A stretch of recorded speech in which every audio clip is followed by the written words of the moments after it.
시청자 여러분 안녕하십니까? 권영덕 목사입니다. 영적전쟁의 손자병법 강의를 계속 이어나가겠습니다. 오늘은 지난번에 예고해드린 바와 마찬가지로 비유로 말씀하신 이유, 여기에 대해서 그들이 어떻게 말을 하고 있는지 짚어보겠습니다.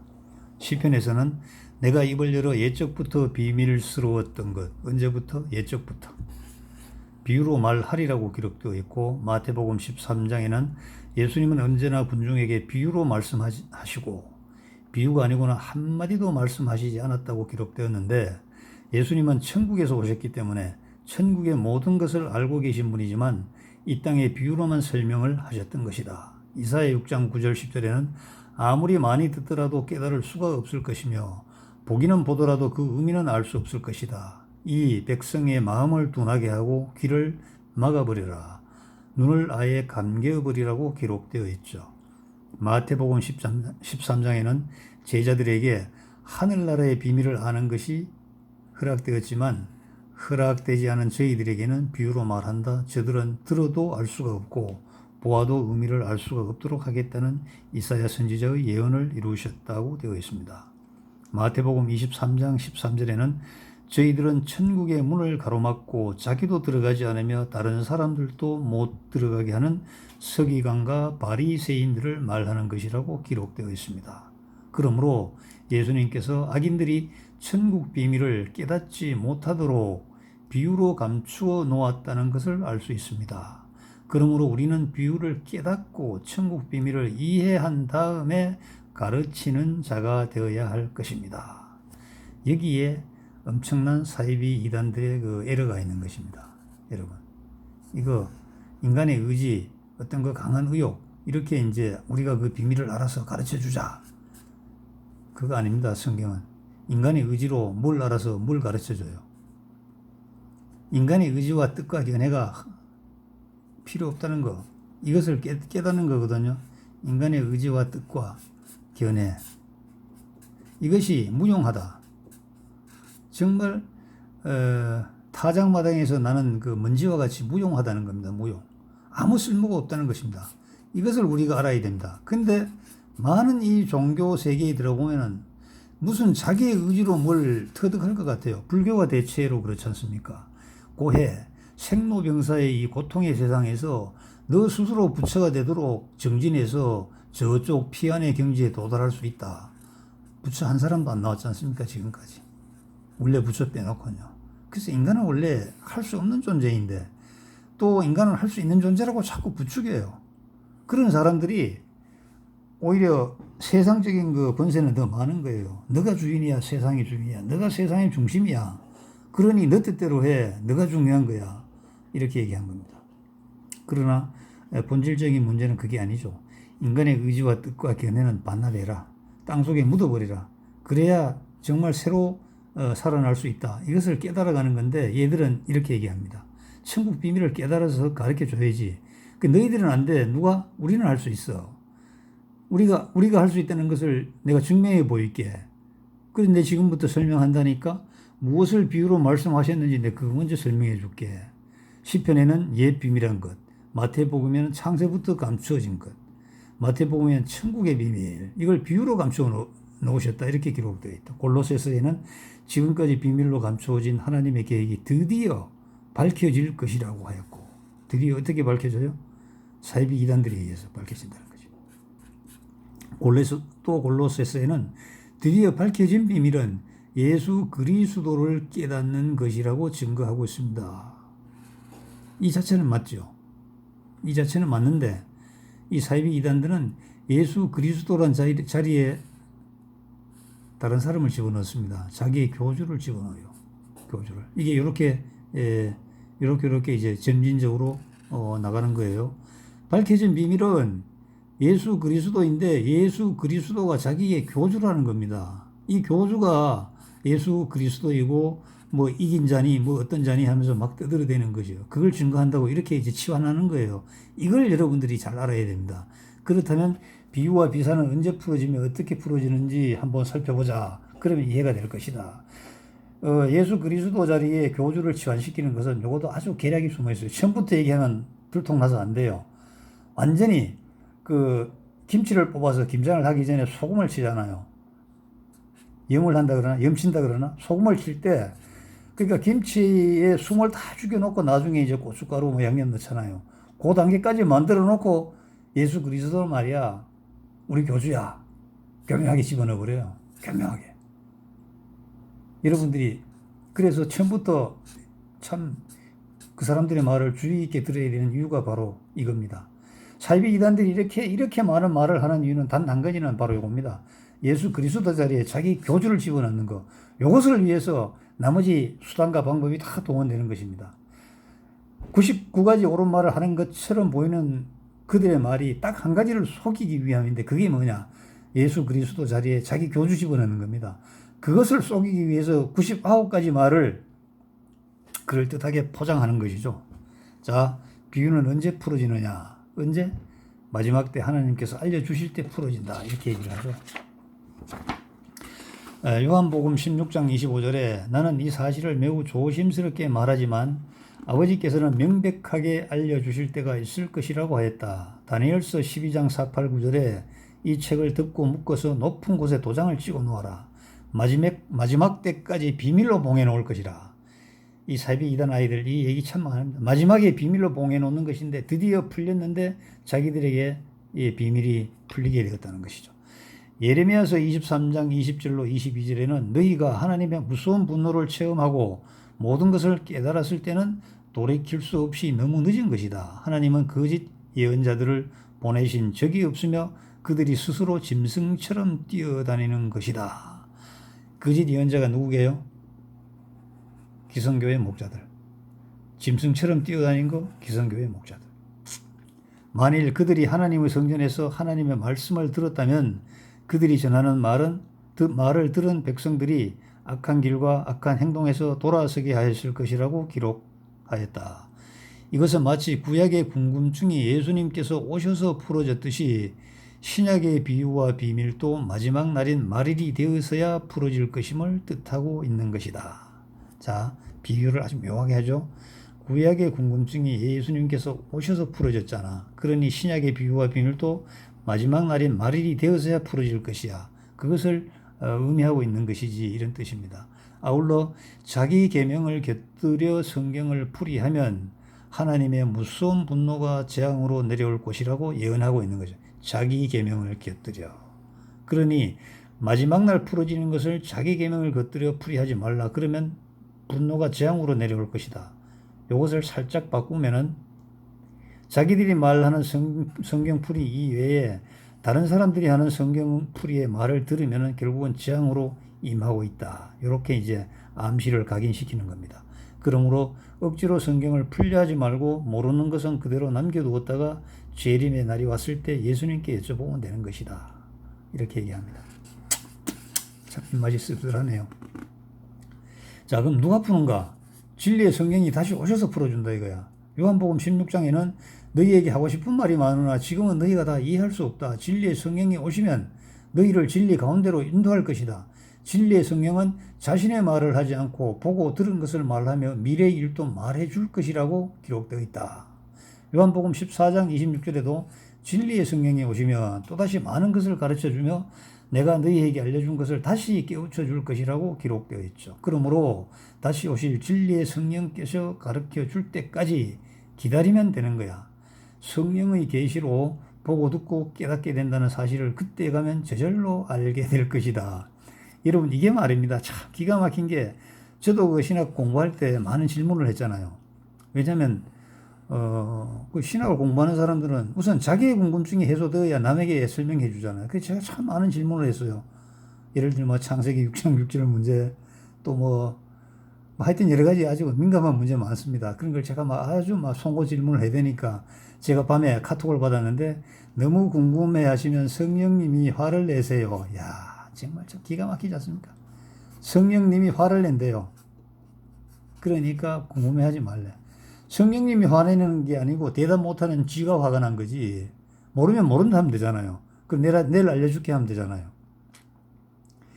제가 저 서대문에서 신학대학 총장 모시고 그때 그 개인 그룹 지도를 할 때 창세기 강해를 할 때 이걸 물었습니다.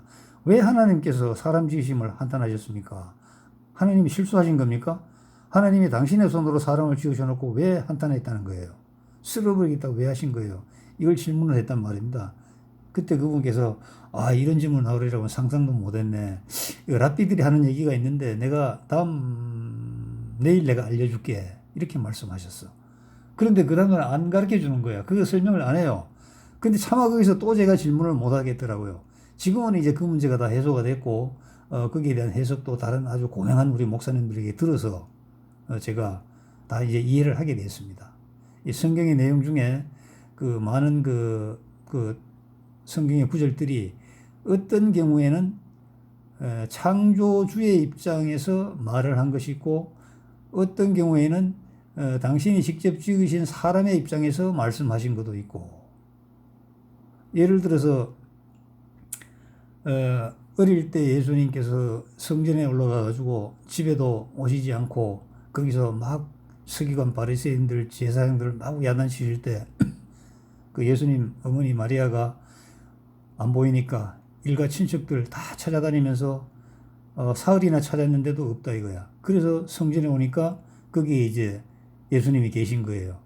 그래서 예수님 어머니가 내가 어디 다 찾아가지고 많은 곳을 다녔는데 너가 없길래 내가 걱정을 했다. 여기 오니까 여기 있네. 천만다행이네. 뭐 이런 식으로 얘기를 했겠죠. 그때 예수님께서 말씀하신 여자여 하는 얘기 있죠. 여자여. 이 여자여. 다른 데서 여자여라는 것은 여성을 존경의 의미로 이제 여성을 이렇게 상당히 그 우대해서 표현하는 그런 표현이라고도 설명이 되어 있습니다. 여기서 여자여는요, 예수님이 창조주 입장에서 야단치는 겁니다. 자기의 육신의 엄마지만은 창조주 입장에서 야단치는 거예요. 야단치는 거. 또 그렇게 해석이 됩니다. 자, 계속 할까요? 억지로 풀면 어떻게 되는데 멸망에 이르게 돼. 억지로 풀면 멸망에 이르게 돼. 베드로후서 1장 20절 21절. 성경에 기록된 예언은 예언자가 스스로 생각해낸 말이 아니야. 그 속에 계시는 성령께서 주신 하나님의 참된 말씀이야. 사도 바울은 이해하기 어려운 부분을 무식한 자들과 믿음이 약한 사람들이 엉뚱하고 전혀 다른 뜻으로 자기 마음대로 해석하면 멸망에 이른다. 엉뚱하고 전혀 다른 멸망에 이른다고 경고하였습니다. 성경을 자기 마음대로 해석하여 무지몽매한 백성들을 멸망의 길로 들어서게 하는 가짜 선지자인 사이비 이단의 무리가 이 시대에 이미 성행하고 있음을 충분히 엿볼 수 있게 하는 구절이죠. 자, 비유를 깨닫고 깨닫지 못하는 신앙의 결과가 어떤 것이냐? 그들의 주장을 보겠습니다. 마태복음에는 저 사람들에게 비유로 말씀하시는 이유가 무엇인지 제자들로부터 질문을 받은 예수님은 보아도 보지 못하고 들어도 알지 못하게 함이라고 분명히 말씀하시면서 너희들은 볼 줄 아는 눈을 가져서 행복하고 들을 줄 아는 귀를 가져서 행복하다고 하셨습니다. 천국 언어로 사용하여 비유로 된 천국의 비밀, 허락된 너희와 허락되지 않은 저희, 비유를 깨닫고 비유를 알지 못하고 보고 듣고 소경 기머거리고 하나님의 뜻대로 행하고 하나님의 뜻대로 행하지 못하고 예수님을 영접하며 예수님을 영접하지 않음, 죄 사함 받고 죄 사함 받지 못함, 천국의 복락을 누리되 이들은 지옥의 영원한 고통 속에 빠지게 되는 결과를 맞게 된다. 이렇게 이제 이어가고 있습니다. 마가복음 4장 34절 한번 볼까요? 예수님께서는 사람들에게는 비유로 설명을 하시고 제자들에게는 따로 그 뜻을 설명을 하셨다. 마태복음 7장 21절로 23절에는 내게 주님이라 부른다 해도 너희는 내 사람이 아니다. 물러가라 이 사단아. 아버지의 뜻을 실행하는 것이 가장 중요하다. 이 두 가지 또 성경 구절을 들고 있습니다. 자, 다양한 비유풀이의 예를 보겠습니다. 돌과 같은 사물을 통한 비유가 있다.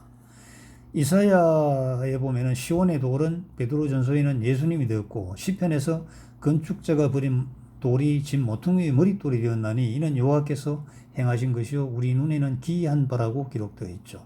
이 예언은 마태복음 21장에서 너희가 성경의 건축자들이 버린 돌이 모퉁이의 머릿돌이 되었나니 이것은 주로 말미암아 된 것으로 우리 눈에는 기이하다는 것을 읽어보지 못하였느냐는 예수님의 말씀으로 성취되었다. 예언자와 같은 인물을 통한 비유도 있습니다. 이사야 선지자가 예언한 주 여호와 영이 내게 내리셨으니 이는 여호와께서 내게 기름을 부으셔서 가난한 자에게 아름다운 소식을 전하게 하려 하심이라. 나를 보내시어 마음이 상한 자를 고치며 포로된 자에게 자유를, 갇힌 자에게 노임을 선포하며. 이게 이사야에 있습니다. 여기서 나는 예수님으로 증거되었다 이거죠. 소나 여우와 같은 짐승을 통한 비유. 신명기에 보면 소는 목자이고요. 에스겔서에 황무지의 여우는 거짓 선지자라고 했습니다. 거짓 선지자는 본 것이 없는데 본 것처럼, 말씀하시지 않았는데 하나님의 말씀인 것처럼 속이고 있죠. 이삭의 탄생과 같은 역사적 사건을 통한 비유도 있습니다. 창세기 16장 17장을 읽어보면 아브라함의 두 여자는 사레와 하갈인데, 하갈은 이스마엘을 낳았고 사레는 이삭을 낳았다. 그 의미를 갈라디아서 4장 24절에 보면 두 가지 언약으로 비유하는데, 여종인 하갈의 몸에서 태어난 이스마엘은 인간의 육신으로 난 아들이지만은 아브라함이 100세의 사레의 몸에서 난 아들은 하나님의 특별한 약속에 의해 태어난 아들이다. 이 두 아들은 하나님께서 인간을 도우려고 열어주신 두 길을 뜻한다고 이렇게 기록되어 있습니다. 소돔이나 애국과 같은 지명을 빙자한 비유도 있죠. 누가복음에는 예수님이 다시 오실 때는 노아의 시대 같아서 하나님 일에 무심하고 먹고 마시고 놀다가 멸망을 당할 것이다. 롯의 시대도 똑같은 일을 하다가 불과 유황이 떨어져 멸망이 이랬다. 그때 둘이 함께 자다가도 하나는 데려가고 하나는 버려둘 것이라고 하였다. 요한계시록 11장 7절 8절에는 아비소스에서 나온 마귀들이 두 증인을 죽이고 시체는 예루살렘 큰 거리에 버려둘 것인데, 소돔이나 애굽에 비길 만한 곳이며 예수님께서도 이곳에서 십자가에 달려 죽으셨다고 기록되었다. 이와 같이 성경의 중요한 내용은 다양한 비유로 기록되어 있는데, 비유하고 있는 것이 무엇인지 정확하게 알지 못하면 영적인 오류를 범하게 된다. 불의 심판에 대해서 왜곡된 설명을 예로 들어보자. 네로라 하는 유명세를 떨치고 있는 어떤 목사는 여러 나라 사이에 연결되어 있는 가스관이 폭발하여 생긴 불이라고 했습니다. 또 기후변화로 인하여 발생한 지구의 온난화가 틀림없다고 했습니다.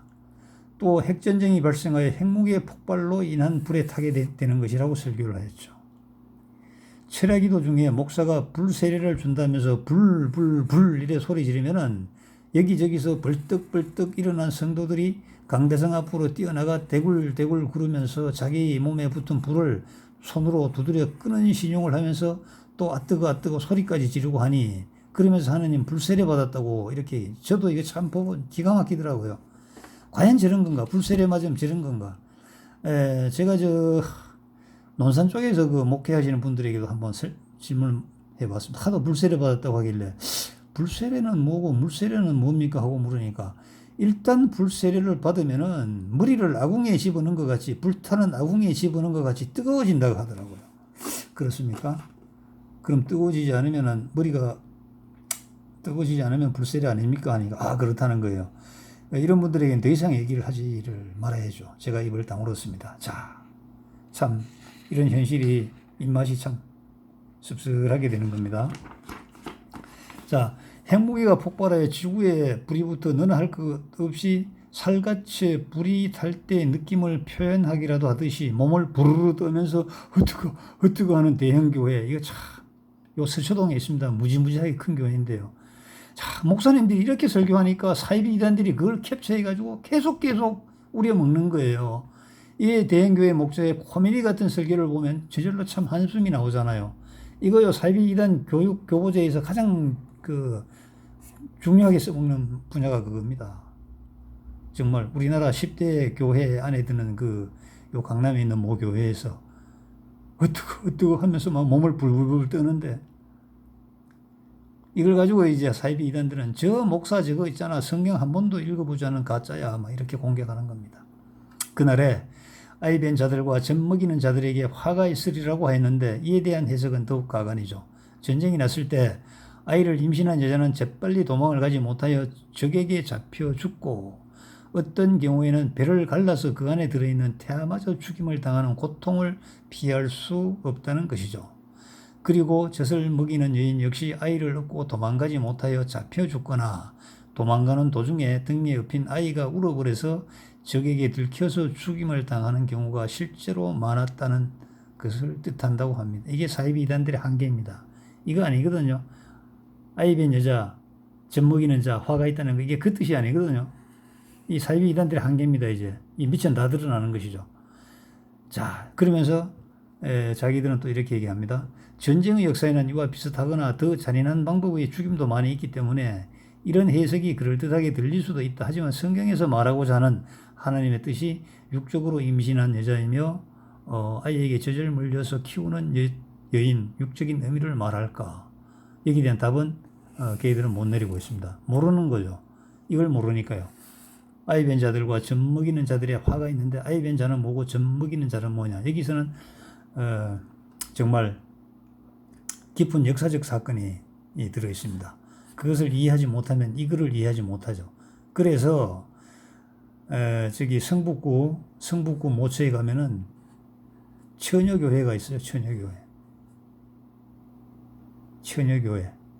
그 처녀들만 아이벤 자와 젖먹이는 자들은 오지 말고 처녀만 오라는 겁니다. 그 교회가 실제로 있어요. 자, 이렇게 설교하는 정통교회 목자들은 회개해야 된다. 뭐 자기들은요, 나쁜 놈들. 목자는 천국행의 안내자이지 역사나 교훈을 전하는 선생이 아닙니다. 자, 이것도 기가 막힙니다. 제가 며칠 전에 저 양수리에 있는 저 사회 형님한테 전화하니까, 요즘 교회 큰일 나서. 왜요? 그러니까 가면은 목사가 역사 선생이야. 또 뭐 사회생활, 뭐 바른생활 선생이야. 이 큰일 났어. 원래 그거 아니잖아. 그럼 뭔데요? 그러니까 영혼을 구원하는 거지. 그 구원해야 될 영혼은 뭔데? 그러니까 그다음부터 말을 못해. 형님도 이제 그런 소리 하지 말어. 정확하게 알아야 돼. 제가 농담이 아니죠. 진짜 농담을 빙자한 진담을 하고 말았죠. 그래서 우리가 지금 역사서나 교훈서 하는데 이거보다 더 나쁜 사람들이 있어요. 정치 선생입니다. 지금 특정 교회에서 있잖아요. 우리나라 특정 정치인 글개 사진 걸어놓고 설교해요. 목사가 이러면 안 되죠. 이게 천벌 받는 일 아닙니까? 내가 아무리 정치적으로 A당의 당수가 밉다 하더라도 그걸 말입니다. 목사 설교 시간에 그 PPT로 거기 띄워놓고 막 욕하고 그러면 안 되잖아요. 예? 또 어떤 사람은 그렇게 얘기하더라고. 난 기장이 싫대. 왜 그러니까? 황교안이가 거기 있잖아. 그래서 우리 저 교회 우리 구역장이 그런 얘기 하던데, 구역장 황교안이든 똥교환이든 간에 어떤 사람이 거기 갔다고 그걸 욕하는 게 아니야. 기장 정확한 본질을 보고 얘기해야지. 정확한 본질을 보고. 제가 참 안타까워서 얘기를 했습니다. 그렇게 얘기하면 안 되는 거예요. 안 되는 거예요. 제가 얘기를 했습니다. 여러분은 더 이상 그런 교회에서 머물지 말고 등을 돌려 나와야 합니다. 그런 목자를 믿고 충성을 한다 하더라도 마지막 날에 심판을 피하지 못하고 지옥으로 갈 가능성만 높아지기 때문입니다. 우리가 이 땅에서는 여러 가지 사정으로 등 따시고 배부르게 살지 못하더라도 육신이 죽은 다음에 영이 천국에서 하나님과 함께 살 수 있다는 열망이 있어 인내하고 힘들어도 감사하며 살아가는 힘을 얻는 것이죠. 그런데 잘못된 목자를 구별하지 못하여 이 땅에서도 힘들게 살고 죽어서도 천국에 가지 못한다면 얼마나 억울할까. 이게 이제 신금을 울립니다. 정통 기성교회에서 영적 피로도가 가중된 그 성도들에게 그냥 먹혀 들어가는 겁니다. 그냥요. 자, 이 땅에 일도 안 풀리고 너 교회 목사 잘못 믿어서 죽어 천국도 못 간다면 너 얼마나 불쌍해. 그러니까 이 땅의 일은 이제 더 이상 바라지 마라. 야, 지금까지 안 풀린 게 앞으로 뭐 풀리겠냐고. 너 나이 50, 60대까지 못 푸는 문제가 지금 이제 내리막길, 인생의 황혼길로 접어든 너에게 무슨 풀려서 너에게 영광이 있겠어. 그래, 이건 포기해. 그러나 이것만은 너가 찾아야 될 거 아니냐. 근데 너 목사 가지고 안 되잖아. 그러니까 우리 교회로 오라니까 여기에 모든 사람들이 다 무너져 버립니다. 그리고 요 말을 이제 다음부터 얘기하는 요 말을 걔들은 곁들이죠. 이미 모세를 통해서 하나님께서 말씀하셨잖아. 생사, 복과 저주를 너 앞에 두었으니 너 스스로 선택하라고 했잖아. 선택은 너가 하되 심판의 그 천법에 따른 심판이 있음을 반드시 알고 선택해야 돼. 그러니까 너 제발 거기 있지 마. 우리 교회에 오면 현실적인 삶의 문제도 풀릴 수가 있어. 좋아질 수가 있다고. 너 거기서 맨날 새벽기도 나가고 11조하고 헌금하고 주에 해봐야 너 나은 거 하나도 없잖아.